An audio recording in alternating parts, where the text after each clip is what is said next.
Bonjour, bienvenue sur LDV Média pour une nouvelle émission de Côté Court, présentée par les élèves de l'Obstiné. Aujourd'hui, on accueille le réalisateur Alexandre Singh et la réalisatrice Nathalie Musteata pour leur nouveau court-métrage Two People Exchanging Saliva.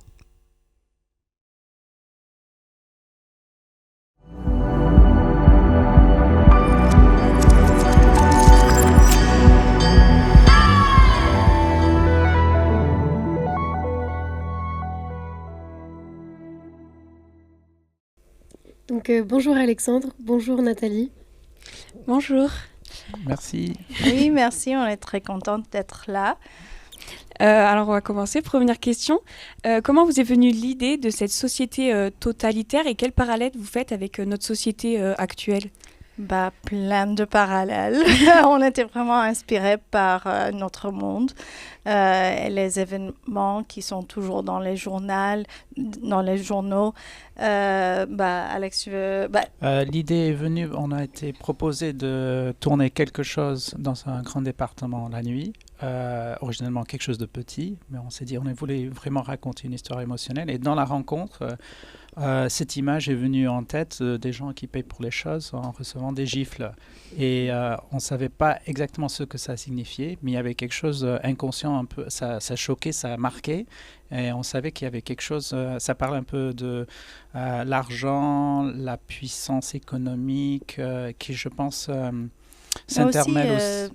Mais aussi le fait qu'il y a du violence partout dans notre monde. Et la plupart de fois, on l'accepte ou parce qu'on doit vivre notre vie. Mais vraiment, aux États-Unis, partout, il y a du violence avec la police. Il y a du violence. Il y a du violence contre les femmes. En Iran, on était en train d'écrire le script, le scénario il y avait toutes les démonstrations en Iran contre les femmes qui ne mettaient pas leur hijab. Et c'est pour ça qu'on a contacté Zar, parce qu'on a dit, on était vraiment inspirés par le mouvement là. Et on a dit... on discutait ce matin, en mangeant notre petit déjeuner, que dans toutes les sociétés autoritaires, souvent ils cultivent leur autorité par la haine. Il y a un autre, que ce soit l'immigrant ou que ce soit le transsexuel ou n'importe qui, ou le juif dans toutes les époques. Mais les lois et l'apparence de ces sociétés autoritaires sont en même temps absurdes et ridicules parce que ce n'est pas logique, ce n'est pas fait d'une façon cohérente. Et que dans ces absurdités, il y a de l'humour et que l'humour et la tragédie existent en même temps parce que la vie est ridicule et triste et les deux choses peuvent exister en même temps. Ouais. Et du coup, cette violence banalisée par l'État, comment vous avez eu cette idée D'où vous est venue cette idée La violence, quoi Banalisée par l'État. C'est déjà là, non? La violence aux États-Unis maintenant, la violence contre le public, c'est partout. Il y avait aussi, il y avait pas, on était toujours dans le moment de Covid, et il y avait beaucoup, peut-être. Surtout aux États-Unis, il y avait des actions de police contre souvent des hommes noirs. Et je pense que la même chose s'est passée à Paris. En même temps, je me souviens, il y avait un incident. Et on trouve aux États-Unis que certaines vies ont beaucoup plus de valeur que les autres. Et on voit ça aussi partout dans le monde. Il y a un accident d'avion aux États-Unis, 60 morts. Énorme nouvelle, ça nous choque. Et puis... dans d'autres pays qui sont soumis à des conflits et des bombardements, 60 personnes peuvent mourir chaque heure et on n'en parle pas. Chaque minute. Chaque minute, ouais. Dans votre court-métrage, au contraire de la violence, la sensualité, elle est complètement taboue, complètement interdite. Et ça en fait du coup un sujet aussi important dans votre court-métrage. Pourquoi ce choix de le mettre au centre de votre court-métrage ? On a pensé que si la violence est partout, c'est un peu un yin et yang, on peut dire ça en français, Oui. que s'il y a du violence partout, l'intimité c'est perdu. Et que il y a certains désirs, nécessités humaines l'État peut prétendre que les gens n'ont pas des attractions sexuelles. Il peut prétendre que les gens n'ont pas soif. Il peut prétendre que les gens n'ont pas besoin de respirer. Mais finalement, ça va toujours... c'est comme les racines d'une plante dans du béton. Ça va toujours pousser, on ne peut pas. C'est comme dans Jurassic Park. Un peu bizarre, cette... Non, mais ce qu'il dit, il dit c'est que... pas une référence pour nous. Non, mais la nature est irrépressible. Ça, c'est la leçon de Jurassic Park qu'on ne peut pas comprendre. Et d'une façon, dans toutes les sociétés, on peut essayer d'écraser, mais on ne peut pas changer la nature de l'humain. Par exemple, maintenant aux États-Unis, les transsexuels, ça n'existe plus dans le gouvernement. Il n'y a pas de T en LGBT. Et ça, c'est vraiment fou. Oui. Et donc, on a fait un lien un peu, comme je dis, sous-conscient au surréel entre l'argent, la beauté, la mode, le désir entre deux femmes. Et ils ont, dans cette histoire, Malaise et Angine se rencontrent, ils tombent amoureux, mais ils ne peuvent pas exprimer leur désir un pour l'autre dans une société de surveillance. Mais par contre, comme c'est une société où les gifles se font avec des claques, il prend ça comme une façon d'intimité. Ça devient d'une façon un peu sadomachiste. Il détourne la violence. Oui. Pour en sortir un plaisir sexuel. Ok. Ouais. Donc justement, dans votre court-métrage, on y trouve Malaise et Angine. Et pourquoi vous avez fait le choix de ces prénoms? Et pourquoi vous avez choisi ces deux profils de femmes pour les personnages? Il y a vraiment trois personnages dans ce film parce qu'il n'y a pas de film sans pétulante. On voulait trois femmes qui étaient vraiment différentes une de l'autre. Pétulante est tellement jalouse, elle est conservative, elle suit les règles.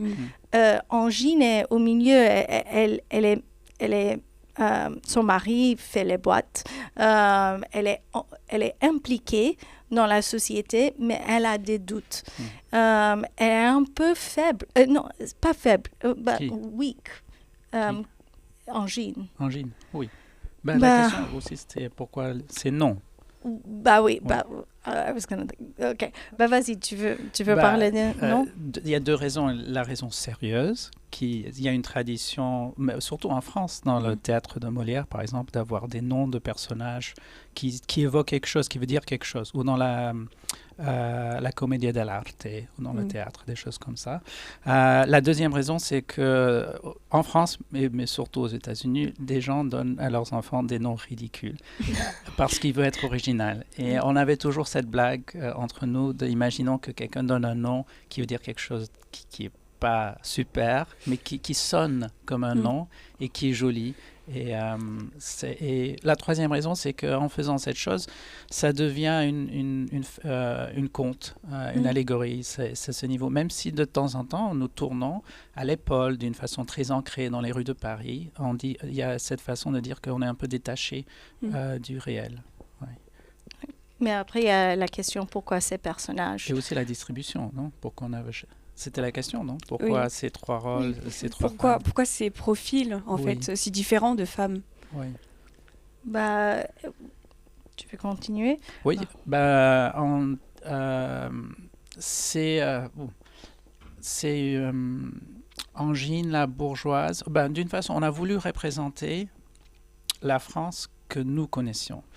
Et sans mal dire le cinéma français, Mais le cliché ou la caricature du cinéma français, qui n'est pas vraiment nécessairement correct, mais de l'étranger, c'est qu'il y a des films de moyenne classe où quelqu'un veut avoir une liaison sexuelle et tout le monde est blanc, classe moyenne, c'est des problèmes de classe moyenne. Et puis il y a des films qui se passent dans la banlieue avec des voitures qui brûlent et c'est un exoticisme, disons. Mais la réalité de la France, c'est que tout le monde vient de quelque part d'autre. Oui. Tout le monde est un peu un mélange. Et ça, c'est la réalité de l'histoire coloniale. Et la France, c'est plus multicolore et plus compliqué que ça. Oui. Et nous-mêmes, on est un mélange. Alex est moitié indien, moitié français. Moi, je suis roumaine, américaine. Et tout le monde dans notre équipe vient d'un autre pays, mais ils habitent en France, ils sont français. Notre costumière, Rezvan, est de l'Iran. Oui. Et donc, on est tellement inspiré par des metteurs en scène des années 50, 30, 40, 50, qui s'appellent Powell et Pressburger. Ils ont fait un cinéma qui était politique, qui avait de la politique, mais c'était aussi très fantastique. Et tout le monde était en exil. Donc, et c'était une équipe de 2, comme nous. Oui. D'accord. Pour vos choix esthétiques de films aussi, ils étaient très particuliers. Vous avez choisi le noir et blanc pour ce film. Pourquoi ce choix de noir et blanc ? Il y a plusieurs raisons. Le plus simple, c'est parce qu'on n'avait pas le contrôle sur le magasin. Et on tournait la nuit. On n'avait pas beaucoup de temps parce que le magasin est ouvert tous les jours. Et donc, on ne pouvait pas tellement beaucoup changer. On n'avait pas du temps. Donc, en noir et blanc, on avait un peu plus de contrôle. On était inspirés. Mais il y avait aussi des raisons esthétiques. Le premier, c'est parce que c'est notre monde, mais ce n'est pas notre monde. C'est vraiment, c'est poussé, c'est absurde. Donc, le noir et blanc, ça nous donne un peu de distance. Et aussi, il y a une tradition avec des autres films sur elle qu'on voulait... J'allais penser Les ailes du désir. Ouais, le film de Wim Wenders, je ne sais pas si vous l'avez vu. C'est super. C'est un film canonical. C'est un film en noir et blanc et en couleur. Oui. Et qui se passe en Allemagne de l'Ouest, mais pendant la guerre froide. Et c'est l'histoire de des anges qui écoutent les pensées et les prières des personnes sur Terre et en noir et blanc. Les anges sont en noir et blanc, et la vie sur la terre des humains, c'est en couleur. Il y a aussi le film de Powell et Pressburger, qui est aussi un peu comme ça. A Matter of Life and Death. Oui, A Matter of Life and Death, qui est aussi Mais ça, c'est tout en couleur. Non, c'est en noir et blanc, In Heaven. Oh, right, that's true, yes. Yeah, en noir et blanc. Ouais. C'est quoi Heaven en français? Le paradis. Le paradis. Ouais. Et on pensait aussi beaucoup à les films de Paul Pawlowski, comme Ida et Guerre froide. Ouais. Il y a quelque chose avec le noir et blanc où c'est un peu comme un rayon X. Ça montre ce qu'il y a derrière les distractions de la couleur, même si la couleur est vraiment la vie. Par exemple, ce magasin dont on a tourné dedans, il est dans la Champs-Élysées. En ce moment, c'est un grand magasin. Avant ça, c'était un Virgin Megastore. Et avant ça, c'était une banque. Et les os de ce bâtiment, qui sont un peu autoritaires, froides, puissantes, sont là. Et on les voit beaucoup plus quand on enlève la couleur et les fringues et tous les sacs à main disparaissent un peu et on voit qu'on est dans un lieu strict. Mais c'est aussi un peu sci-fi. Il y a quelque chose géométrique dans le magasin. Les parties qui sont nouvelles, comme avec les lunettes de soleil, cette partie, il y a quelque chose un peu poussé sur le futur. On voulait jouer avec la géométrie du magasin. Ok. Donc, vous avez séparé votre court-métrage par des chapitres. Donc, pourquoi cette structure ? On voulait dire une histoire assez classique dans structure, qui avait un début, un milieu et une fin. Et on voulait vraiment... la plupart des courts-métrages sont à un moment ou une petite histoire dans la vie, mais on voulait vraiment... Comme on ne vient pas du monde du cinéma. Ça, c'est mon premier court-métrage. Alex a déjà réalisé un autre. Mais on vient du monde de l'art et on n'avait pas vraiment l'habitude d'être sur le plateau. On a dit, mais si on va faire quelque chose, on va le faire en vrai. On va dire une grande histoire. Au début, le film avait... Le premier montage, c'était 52 minutes. On dit, OK, c'est un peu trop long. Oui. Déjà 36 minutes. Je crois que c'est le plus long court-métrage à Clermont-Ferrand. Je dirais que le chapitre a deux utilités. Le premier, c'est que comme on parlait les noms des personnages, donner cet aspect un peu d'une conte, le chapitre donne l'impression qu'on raconte un livre peut-être, ou quelque chose comme ça. Et deuxièmement, c'est très utile de signaliser à quelqu'un qu'est-ce qui va se passer. Par exemple, avec un site web, et on touche sur le site web, il y a une petite barre qui dit « Je vous écoute, il y a quelque chose qui se passe ». Et quand on est sur la route et ça dit Paris 200 km, ok, Paris 150 km, ça, c'est très important et c'est utile pour le spectateur de se rendre compte que ça ne va pas durer. Et on prend une chose qui est un peu plus grande et on la découpe en petits morceaux, comme un repas. Et je pense que c'est des astuces psychologiques pour donner l'impression qu'on avance plus vite que c'est le fait. La même chose avec la narration. Oui, on a presque coupé la narration de Vicky. On a essayé plein de fois de faire le film sans la narration parce que vraiment les Français n'aiment pas la narration. on a eu une grande discussion avec le CNC et ils ont dit on déteste la narration. Qui est ironique parce que la France c'est aussi le pays qui nous a donné Julie et Jim de Truffaut, c'est que de la narration, Cocteau, Jean-Pierre Jeunet, beaucoup de narration. Mais en fait, on a décidé que il y avait quelque chose, ça donnait un ton qui était très particulier. Oui, cynique, ironique. Oui. Et aussi, ça accélère l'histoire. C'est un accélérant. Une histoire, c'est un peu comme un petit feu et la narration, c'est comme on met un peu de pétrole pour que ça brûle un peu plus vite. Et du coup, vous avez une voix off qui accompagne cette narration, justement. Qui est-elle exactement ? Parce qu'on dirait vraiment que c'est un personnage presque du film. C'est une bonne question. C'est beaucoup changé. En fait, on a écrit le scénario très, très vite parce qu'on a écrit une première version. Et pour nous, c'était juste le début, mais tout le monde a dit oui, on adore, on va le tourner maintenant. On dit OK, on n'est pas prêt. Mais au début, la voix off, c'était une personnage dans le film. C'était Angine avait une fille, avait un enfant. Et en fait, on a coupé ça parce que c'est devenu apparemment, notre trop film compliqué. a une grande ampleur. C'est devenu trop compliqué pour un court-métrage. Donc, en fait, c'est comme un dieu. C'est quelqu'un qui sait tout ce qui se passe.